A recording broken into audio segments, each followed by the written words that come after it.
Hi guys, so I wanted to get on here and review the scripture that we went over yesterday in the short clip. We read from Genesis chapter 32 verses 28 through 30, and what that one was about, Jacob acknowledged that he had seen God face to face and his life was spared. And from a human perspective, that doesn't sound very victorious. It sounds like he barely made it out alive. But what God said about him is that he fought with God and with men and he prevailed. And so I want to revisit the scriptures. Again, it was Genesis chapter 32, verse 28 through 30. And it says, I'm reading from the NLT version this time, the New Living Translation. "Your name will no longer be Jacob," the man told him. "From now on you will be called Israel, because you have fought with God and with men and have won. Please tell me your name." Jacob said, "Why do you want to know my name?" The man replied. Then he blessed Jacob there.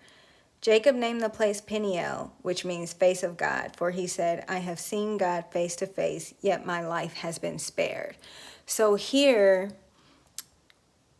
just reiterating the backstory, Jacob had wrestled with this man all night, and all through the wrestling match it's written that it's a man.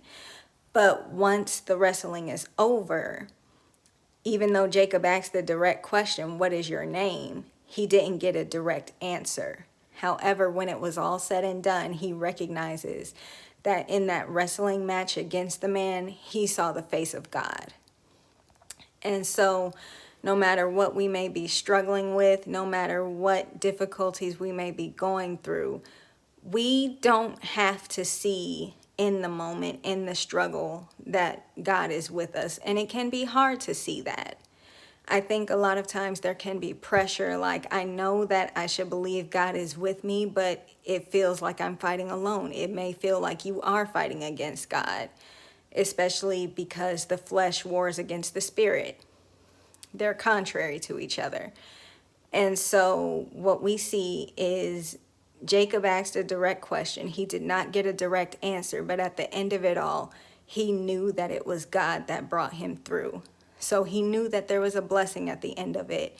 And he was able to recognize eventually that God was there. So no matter your struggle, no matter your difficulty, God is in that, even if it doesn't look like it, even if it doesn't seem like it, even if it doesn't feel like it, and even if you don't have the strength to acknowledge it in that moment.